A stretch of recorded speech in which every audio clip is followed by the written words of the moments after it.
If you've ever worked closely with your second in command, or your spouse in my case, you know this tension. One person is full of ideas, and the other's trying to figure out how on earth can I make this happen. Sound familiar?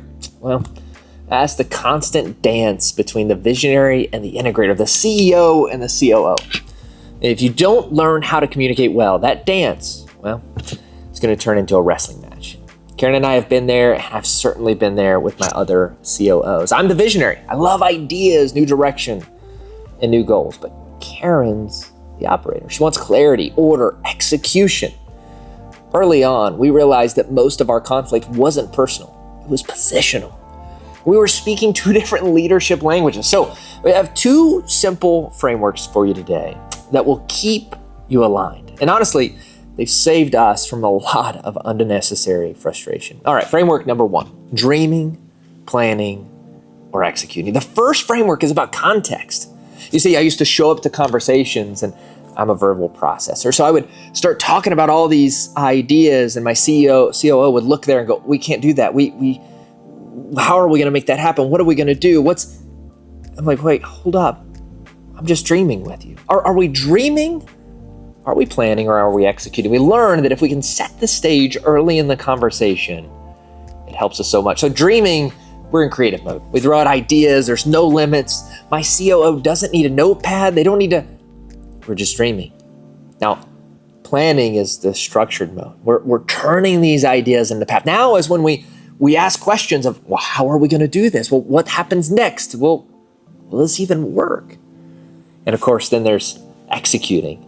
It's go mode, right? No ideas, just focus and follow through. When we clarify which mode we're in, it eliminates a lot of the confusion. Because if I'm dreaming and she's executing, we're instantly out of sync, right? All right, framework number two is the desire scale, right? Have you ever been in that conversation and you say, hey, I want to do this.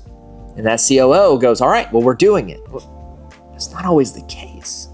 So when we get an idea, what we say is, on a scale from 1 to 10, how much do we desire this? How much do we actually want to do this? So I'll say, hey, I'm a 10, meaning this is going to get done. Or it might be I'm a 6. Like, it's a cool thought. I kind of want to do it, but I'm not 100%, right? This is a great question to see how far apart are me. Like, I'll give you an example. I was with one of my COOs the other day, and we were thinking about promoting someone in the organization. And I said, hey, look, I'm a 7 on this. I'm not quite sure. And he was, well, I'm a 9. 7 or 9 gives us a really good point. Now, there's cases where he's like, I don't think it's a good idea.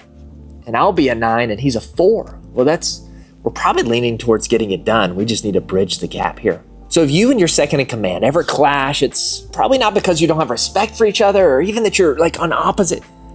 It's because we haven't defined how to communicate. I want you to use these two frameworks, the dream, plan, execute framework, and the desire scale framework, to know where you are in the process. Communication builds clarity, and clarity builds stability. I'm JC, and this has been your Minute with the Heights. Let's scale with stability.